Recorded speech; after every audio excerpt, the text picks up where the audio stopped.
This is big breaking news. U.S. military officers have just been attacked. Their homes have been destroyed, burned to the ground, and they've even lost their pets, they're saying. This is the next string of attacks that we are seeing on our military inside the U.S. This happened inside Washington, D.C. We're also getting a major warning from the FBI that they thwarted another attack as well too that was supposed to happen on New Year's. So let's get into all the details here. You guys can see it says exclusive. This is coming out of the Daily Caller. It says anti-military sentiment. Space Force officers lose home and family cat in targeted arson attack. All right, somebody attacked their home in Washington, D.C. They burned it to the ground. They destroyed their cars. This is crazy, and they even lost a pet from it. And this happened over the holidays, over the past week. This is absolutely sickening and insane that this is happening to our military. All right, there are active people in the U.S. targeting them. It says 2 Space Force officers lost their home and their family cat in what appears to be a targeted attack just days after Christmas. In an exclusive interview with the Daily Caller, Major Jason, quote, Red Mills detailed how his house had been burglarized and lit on fire and had been vandalized. While he and his wife and his 10-month-old daughter were celebrating Christmas in Florida, Mills awoke to a 5 a.m. phone call on December 28th from the D.C. police notifying him that his house had been set on fire. He later learned that his car had also been ransacked and vandalized, with the messages reading F Trump and F you spaceman and F the USDS, which could stand for the United States Doge Service. All right, this is pretty insane. You guys can see here's the picture of his cars. It said Mill's car was found vandalized with, quote, FU spaceman on it. Pretty wild, all right? And this is Space Force too, a brand new military branch, and kind of operates in the background behind the scenes. They're not really out in the open a lot of times. Their operations, they're not the one that are doing these hits on these boats. So this is kind of shocking. And it seems like they are tracking this guy. That's what he was saying too, that they targeted him because he wears his uniform around his home, and he's one of the only military people in the area. You can see his car had F Trump on it, FUSDS. All right. And their home destroyed too and burned down. You can see here they're trying to recover photos. And this is just next level. All right, you can see here there was also a sticker found on Mill's cars representing the, quote, Air Force Research Laboratory that had a giant X written across it. And you can see here's their home. Completely torched, completely destroyed. Very sad, all right, and messed up. This happened over Christmas. They have a 10-month-old baby. This is completely uncivilized. All right, whoever did this, get him out of here. All right, they need to go, because this is not okay to treat our service members like this. My dad was in the Air Force, and we need to treat our military well. It says here, Mills spoke to the caller in a personal capacity, not representing the Space Force or Department of War. Both he and his wife are members of the Space Force, and both entered the military in their early 2010s. Quote, I would say there's a general anti-military sentiment in certain parts of D.C. nowadays, Mills told the caller. Quote, if they were intending to target from the get-go, I'd go to and from work and from the subway, and I live in a part of D.C. where the military doesn't typically live. So I'm the only person even remotely nearby that would ever be in uniform. So they may have seen something going from my house just in uniform every day. All right. So he's worried they could have just seen him and targeted him based on this, or it could be more even sinister than that. We're not sure who did this. Mills told the caller that upon learning that his house had been set on fire and severely damaged, he immediately flew back to Washington, D.C. to assess the damage. Upon returning home, He was told by the fire department that it appears an individual started 2 fires on 2 different levels, one in the kitchen and the other in the basement of the home. The fire report obtained by the caller details the same information, and the fire report noted that the incident is classified as incendiary. A police report notes that a man has been taken into custody after being caught with some items within Mill's home. The investigation into the incident remains open. He and his wife have walked through the property in hazmat suits, trying to uncover items from their home.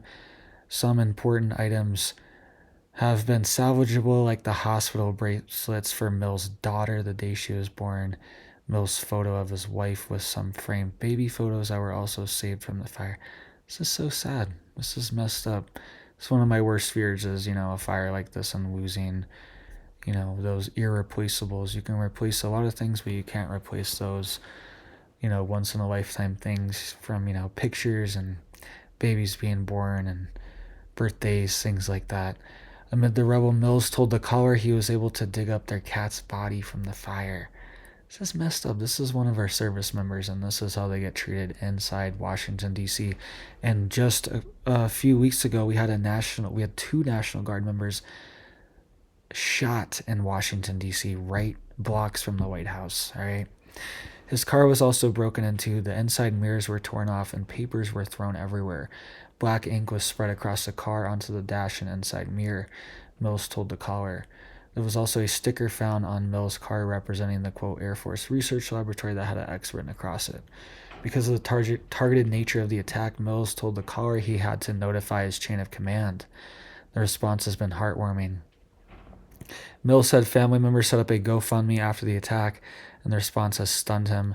I was blown away by students from the school I taught at sending like $500 each, Mills told the caller. He added that the military community has circulated the story, which believes has helped it gain traction.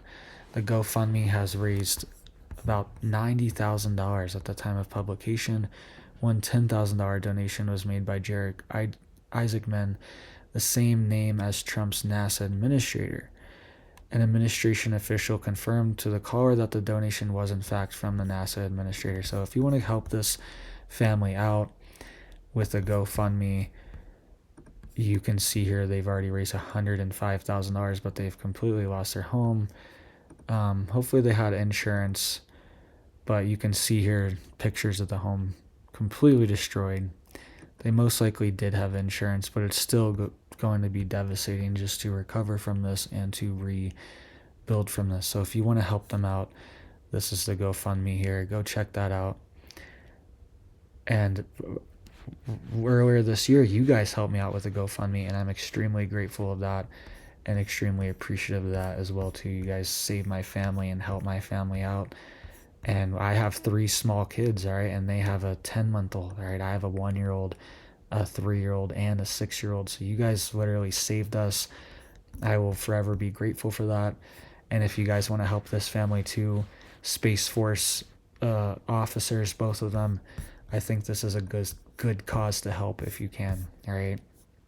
You can see, thankfully, they're able to save some of these pictures. Some of these are irreplaceable. A lot of them are on your phone, but some of them aren't, and some of them get lost. You can see just devastation, all right? And I think 2 different fires were started. He said, quote, me and the family are super, super thankful and grateful for all the support we've been shown so far. It was above and beyond anything we expected. It's been frankly overwhelming and in the best possible way. All right, so help them out if you want to, guys. Space Force officers attacked, their home destroyed, and their pet killed over Christmas. Completely just disturbing that stuff like this happens in America. You can see here the FBI has just issued a warning too. It says breaking the FBI and our law enforcement partners thwarted a potential terror attack on New Year's Eve in North Carolina. The subject was directly inspired to act by ISIS and the USAO-WNC. An FBI special agent in charge will announce details at an 11:30 a.m. news conference in Charlotte. All right, so here's the news conference here. They announced that there was a man that was plotting to attack a grocery store. All right, let's listen to this and get some more details of it, and then we'll talk more about it. All right, it's every day. All right, I see people comment saying, "You always say this is breaking news," and it's like, yeah, this is big breaking news. It's not my fault that this is happening every day. Okay, this is just a time we're living in where there's a lot of movement happening. There's a lot of change happening, and it needs covered. These stories need to get out, and they need to spread. So let's listen to this really quick too. The defendant here is an 18-year-old named Christian Sturdivant. He has been planning this attack for about a year, but he's been planning an attack for far longer than that. He was planning this attack in support of ISIS, and we have charged him with attempting to provide material support to a foreign terrorist organization, that organization being, of course, ISIS. Now, this is still very much an active investigation. We had to act quickly here to protect the public. So we are light on details, but we'll tell you as much as we can. And Mr. Barnacle will probably tell you more than I will about those charges. But I thought I would give you an overview of what's in the federal complaint and the charges that we charged. So Mr. Sturdivant started on the internet. He started reading ISIS material, started going to ISIS websites, making TikTok videos, and eventually reached out to what he thought was a member of ISIS. In reality, was an undercover agent with NYPD in New York. He pledged his allegiance to ISIS with that undercover agent, and he disclosed his plans to, quote, do jihad soon. He then met a second undercover with the FBI, who he also thought was an ISIS participant, and he started to be very specific with his plans. He talked with that undercover agent, again, who he thought was ISIS. He talked about where he was planning to do this attack, which was at a grocery store and a fast food restaurant in Mint Hill, places that we go every day and don't think that we may be harmed. He talked about what means he would use to kill innocent people. He said he was going to wear a Kevlar vest and attack people with knives and hammers. And of course, he talked about when he was going to carry out this attack, which was New Year's Eve. A time when American life is on full display, right? We're all out there in crowds celebrating all that has happened this year, all that is to come, that we are so proud of. And that is when he planned his attack to attack that American way of life. The FBI executed a search warrant at his home, and they found the instrumentalities of the attack. They found hammers and knives hidden under his bed. They found notes where he planned his attack and detailed his attack, and plans for how he was going to carry out this attack. It was a very well-planned, thoughtful attack that he had planned and that was fortunately foiled here. He was preparing for jihad, and innocent people were going to die. And we're very, very fortunate they did not. But the fact that along the way, in this extensive planning of this attack, he encountered not one, but two undercover officers should make the public feel very, very good and very safe. Because law enforcement is out there every day, and we know they have a lot to do. But they have people out there making sure that as people plan these terrorist attacks, they have stops so they find it. And they did find it here. And on Christmas, while we were all opening presents, they were sitting in a driveway making sure that the public was safe. And we're very, very appreciative of that. Mr. Sturdivant was arrested on New Year's Eve, the day he planned his attack. Of course, it did not become public today. It has been under seal until today. He made his initial appearance in federal court this morning, about an hour ago, and this case is now moving through the judicial process. So he will have a preliminary hearing after that and a detention hearing, and of course we will seek that he remain detained, but that's up to a federal judge on that issue. All right, so you heard that there. Lots of different attacks going on in our country and plots to attack our country over and over. We keep seeing this. And there's been people allowed into our country to the past 4 years that potentially want to implement these attacks. And there's been a lot of propaganda as well to push people into this thought pattern where they want to take certain sides and blame the US and lead them down this path, right? It's very dangerous, and it seems to be spreading like crazy, right? I just saw a video earlier today of a woman who was commenting on the situation in Minnesota with the Somalian community and potential fraud going on over there, all right? There's a lot of crazy stories going on.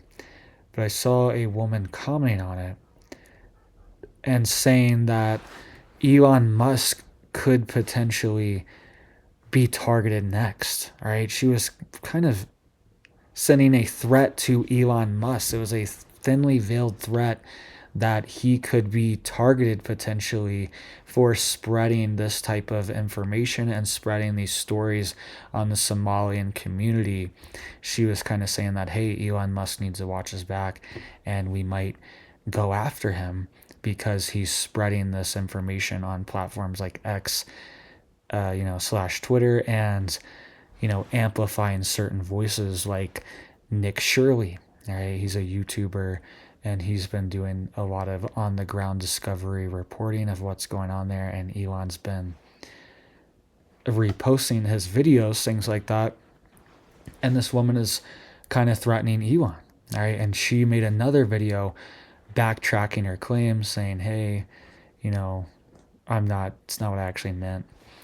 But the point here is that these people are all over the place. And she recently came to the country. Okay, so there are even people that have entered the country recently that have these hostilities and feel comfortable enough to even talk like this and comment like this. It's kind of wild, all right? And there's a lot of people here that are even born here too that have gotten sucked into this. So it's been a wild year. If you even remember 2026 or 2025, excuse me, all the crazy things that happened, all right? We had the Tesla attacks on cars, okay? They were lighting Teslas on fires, attacking them. If people would see them, they were keying them. People were doing vulgar things to them. It was crazy, all right? We had the Tesla attacks. Tesla dealerships were getting firebombed and Molotov cocktails and all these things thrown at them, catching on fire. We had the Charlie Kirk situation, okay? We had attack on these National Guard members just a few weeks ago. We've had multiple different, a dozen different plots that have been foiled this year of attacks that could have potentially happened, right? These LA New Year's Eve attacks were plotted, right, in California, or they were stopped after they were plotting to do them, right? We've had a dozen different incidences where the FBI stopped these attacks this year. And I think this is good. They're finally doing their job for once because a lot of times these people are on the radar and they know who they are and they're even like, oh yeah, we've interacted with this person through one way or another, but then there's no action to actually stop them. Okay, so at least they have been stopping these people before they do anything. They've kind of been waiting down to the wire, the last second, to make arrest, but I think that's just to gather as much evidence as possible to create the strongest case possible so they can prove, yes, this person was planning all this and they were ready to go and they had the stuff ready and then we stopped it. All right. So it just gives them a lot better case. The feds like to, operate at a level where they're going to get the conviction. Okay. They have a very high conviction rate. I don't know what it is, but it's like 90 something percent for federal crimes. They always get you on something, on a plea or something like that. They always get some type of conviction. So they like to have a solid case. That's why they wait till the last second a lot of times. I don't know if that's best practices for security and safety, but they want these people to not be out again quickly. All right. So let me know what you guys think down below. All right. I think 2026 is going to be a wild year. All right. I think this summer, particularly, we have midterms this year. Okay, so there's going to be a major fight. There's going to be a major political upheaval. And the Democrat base is going to really rile their supporters up for protest and demonstrations, things like that. All right, they're going to really surge the streets. I feel like there's going to be a lot of protest. There could be a lot of action and even violence from certain groups. I mean, that's just what we've seen the past year. In 2025, we've seen, Portland, we've seen Chicago, we've seen all these areas just be incredibly dystopian and chaotic, and civil society breaking down in certain parts of these cities. And I think we're going to see even more of that. Okay, do you remember the autonomous zones and things like that, like the CHOP autonomous zones and the one in Seattle? I think they had one in Portland, where they were like people were claiming parts of the city outside of government, things like that. I think we're going to see kind of a repeat of what happened in Trump's first administration, where we saw a lot of just heavy resistance in the streets. I think we're going to see that this year, 2026. This summer, I think a lot of those funds are going to be activated and released before the midterms. And we could see more chaos too, and more attacks like this as well. People are, they're agitating a lot. All right. So let me know what you guys think down below. Hope you guys are staying safe, staying prepared, staying stocked up. I hope you have big blessings for your wife and your family. And I hope you have a big old blessed day.